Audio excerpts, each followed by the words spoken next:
शमिका थांब थांब, तुझ्या थेअरीकडे येतो मी. शमिका तुझी थेअरी सांग. मान्सूनला खंड का पडतो? परत फिरून येतो. पुन्हा येईन, मी पुन्हा येईन. पाणी संपतं. मॅडम तुम्हाला काय वाटतं? मला असं वाटतं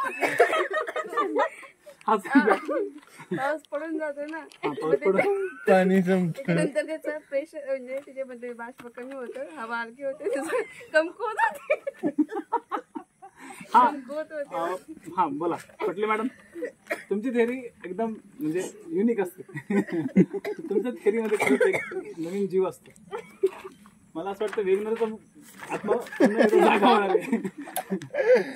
हा बोला. समुद्राच्या तुलनेत पठारावर पाणी कमी होतं, बाष्प निर्मिती कमी होते, त्याच्यामुळे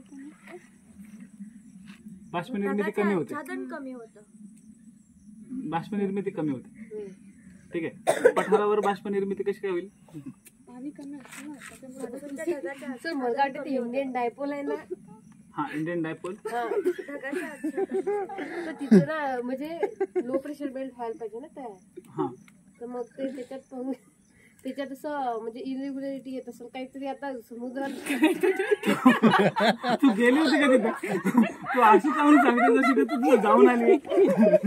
तर जेट स्ट्रीम मध्ये घुसते तू, आता डायपोल काढला कडून.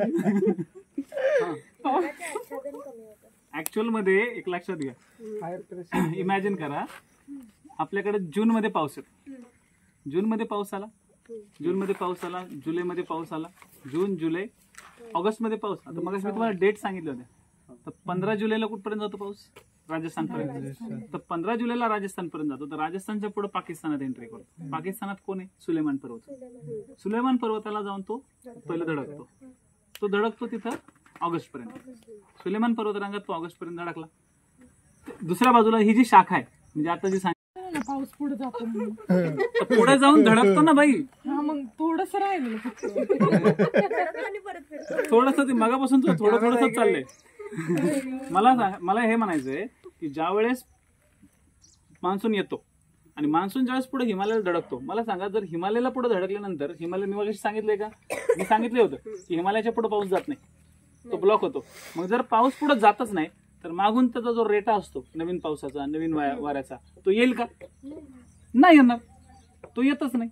आणि तो जर आलाच नाही म्हणजे मागून आलेला जो रेटा असतो पावसाचा तो जर आलाच नाही तर मग त्या ठिकाणी काय होतं? त्या ठिकाणी एक अशी शांत पट्टा तयार होतो. तर ऑगस्टच्या दुसऱ्या आठवड्यामध्ये आपल्याकडे काय तयार होतं? एक शांत पट्टा तयार होतो. म्हणजे समुद्रातून आलेला जो वाऱ्याचा जो फ्लो असतो बघा, समुद्रातून हाय प्रेशरकडून आपल्याकडे आलेल्या लो प्रेशरकडे हवा जात असते. तर समुद्राकडून आलेला जो हवा आहे जो की हिमालय, सुलेमान, हिंदुकुश हे सगळे जण इव्हन पूर्वांचल सुद्धा सगळे हे डोंगर काय करतात? वाऱ्याला ब्लॉक करून ठेवतात. वारा पुढे सरकतच नाही. वारा पुढे सरकला नाही तर पाऊस पडणार आहे का? नाही. कारण की जेव्हा पावसाची ढगांची मुवमेंट होईल त्यावेळेसच पाऊस पडेल ना. ढगांची मुवमेंटच नाही झाली तर पाऊस पडणार नाही. म्हणून बघा ऑगस्ट मध्ये ना एकदम उकडतं, गरम होतं. ब्लॉक झाल्यामुळे इकडे पण हाय प्रेशर बेल्ट. हा हाय प्रेशर नाही म्हणता येणार त्याला, पण इकडे आहे ना अशी ह्युमिड एरिया तयार होतो.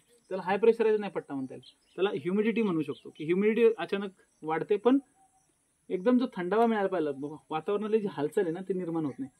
वातावरणातली हालचाल निर्माण नाही झाली तर ऑब्व्हियसली काय होतं? पाऊस पडणं कमी होतं. आणि ज्या वेळेस ऑगस्ट संपतो, ऑगस्टचा तिसरा आठवडा संपतो, तोपर्यंत सूर्य असा खाली सरकलेला असतो. खाली म्हणजे कुठं? आपला भारत सोडून दक्षिणेकडे गेलेला असतो. तर दक्षिणेकडे गेल्यामुळे काय होतं की दक्षिणेकडे थोडासा लो प्रेशर बेल्ट तयार करतो. आणि लो प्रेशर बेल्ट तयार केल्यामुळे पुन्हा ऑगस्टच्या एरियातनं म्हणजे ऑगस्टमध्ये आपल्या भारताच्या उत्तर भारतात जी ब्लॉक झालेली हवा असते ती ब्लॉक झालेली हवा थोडीशी हालायला लागते. आणि ती हवा मग बंगालच्या उपसागराकडून किंवा थोडंसं दक्षिण भारतात वळायला लागते. परत हालचाल होते आणि परत हालचाल सुरू झाल्यानंतर पाऊस पडायला सुरुवात होते.